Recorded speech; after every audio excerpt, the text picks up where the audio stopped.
lebih lanjut. Silakan Pak Dino. Selamat pagi. Assalamualaikum warahmatullahi wabarakatuh. Salam sejahtera bagi kita semua.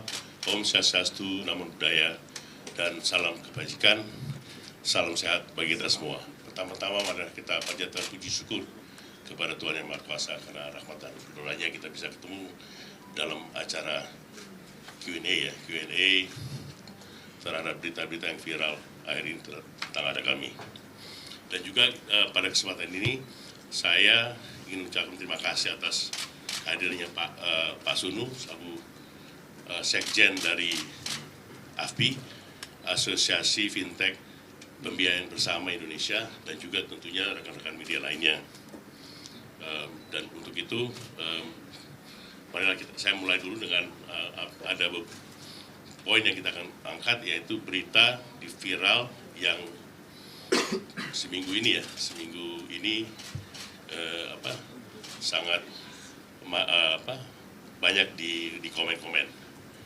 Berita itu ada 3. Satu adalah penuduhan terhadap korban bunuh diri yang diakibatkan dari korban tersebut adalah nasabah dari ada kami. Yang kedua adalah pesanan Gojek fiktif. Dan ketiga yang terakhir timbul sesudah beberapa hari, yaitu bunga yang dan untuk itu mungkin saya laporkan juga bahwa kita sudah kemarin dulu kami juga sudah dipanggil oleh OJK untuk memberikan penjelasan. Berikut juga kami juga diminta penjelasan dari AFPI.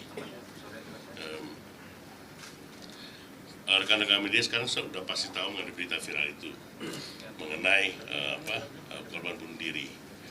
Dan pertama-tama atas nama CEO ada kami, dekat ya. Jika berita itu betul,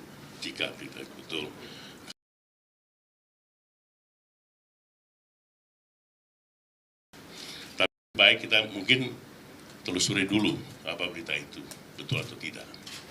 Dan untuk itu atas berita ada kami yang telah kita sudah memanggil OJK memberikan penjelasan, dan sebagai perusahaan fintech peer-to-peer untuk menanggapi berita itu tentunya ada beberapa data-data yang kita perlukan. Dan selama ini kita sudah reach out ke akun viral itu untuk tolong kalau ada data tambahan, nama, KTP, nomor user, nomor telepon, tolong di-share ke kita dan kita akan investigasi sesuai dengan petunjuk OJK, dan juga investigasi apa betul satu dia adalah korban bunuh diri, kedua apa dia adalah nasabah ada kami. Sampai sekarang ini kita belum ada berita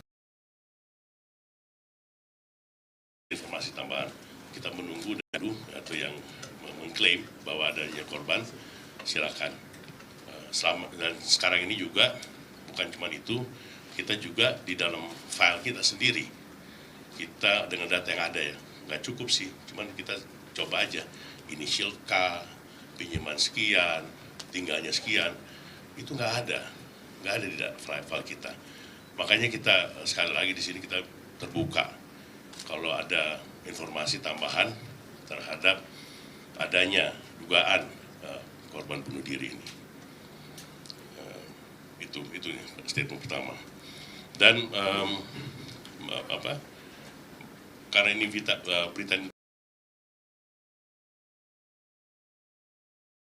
apakah informasi yang dikeluarkan oleh komen-komen di Instagram dan sebagainya apa betul? Karena kita juga ingin tahu betul atau enggak sih. Kan selama ini seminggu ini udah marak diangkat, tapi belum ada korban atau keluarga korban yang maju. Kita udah reach out, belum ada informasinya juga. Jadi selama ini kita nunggu informasi tambahan itu. Ya. Dan kedua juga saya mau sampaikan dalam hal ini, kita juga sudah memasukkan laporan ke polisi, ke aparat keamanan untuk mengatakan bahwa kita support bila mana ada upaya untuk mencari dugaan adanya korban ini. Itu aja yang saya mau sampaikan mengenai hal ini. Tentunya yang kalau ada yang mengetahui, tolong disampaikan ke kita. Yang poin kedua mengenai berita Gojek fiktif, ya, pinjaman Gojek, pesanan Gojek fiktif. Kita tidak, sekali lagi tidak tolerir kalau adanya satu DC atau oknum dari kita yang melakukan praktek-praktek luar SOP. Seperti Bapak Ibu ketahui bahwa ada kami ini kan perusahaan peer-to-peer online lending yang berizin, yang duduk di bawah naungan dua institusi. Satu itu AFPI, yang dimana sebagai SRO, Self-Regulating Organization, ada kesepakatan setiap platform untuk tanda tangan yang disebut Code of Conduct, pedoman perilaku. Dan itu sangat dimonitor oleh asosiasi. Yang kedua tentunya regulator, OJK. Semua peraturan PJK nomor 10, dan itu termasuk SOP. Jadi dalam atas berita itu kita sedang investigasi juga. Dan dari sekian yang udah ada, memang ada beberapa gini. Ada beberapa yang cuma tulis di WA. Wah, saya dapat gini. Tapi nggak ada buktinya. Nggak ada. Nah, kita minta Bapak, Ibu, tolong kalau ada buktinya, screenshot, atau ada rekaman percakapan, atau ada nomor, tolong sampai ke kita akan langsung investigasi. Dan itu SOP yang normal kita lakukan setiap kali ada penagih.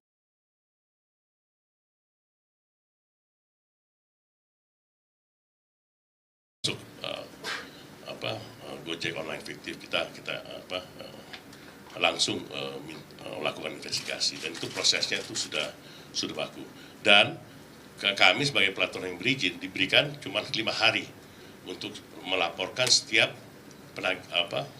pengaduan yang masuk di kita. Dan pengaduan itu masuk dalam 3 hal. Satu, masuk di CS ada kami.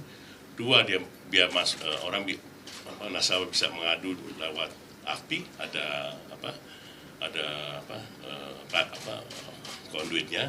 Dan kita 3 juga bisa langsung ke OJK. Jadi 3-tiganya bisa digunakan oleh nasabah untuk kalau ada pengeluhan atau pengaduan. Dan kita diberikan semua platform ya, bukan cuma ada kami, 5 hari untuk menyelesaikan investigasinya dan melaporkan hasilnya. Jadi untuk itu terkait dengan data pinjaman atau pesanan online yang Gojek, itu yang kita lakukan. Jadi ada sebagian yang memang kita masih tunggu buktinya. Lalu yang ketiga mengenai bunga yang tinggi, yang memang kalau ada himbauan dari OJK tentunya harus tetap di bawah ketentuan bunga yang ditetapkan, dan memang kita harus menyamakan antara tenor pendek, tiket size-nya kecil, dan tenornya panjang, tiket size-nya besar. Jadi kita akan sesuaikan bunganya itu.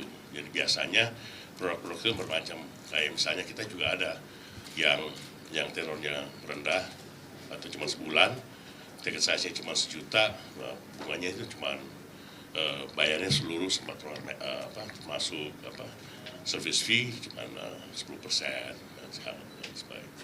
Jadi ini tergantung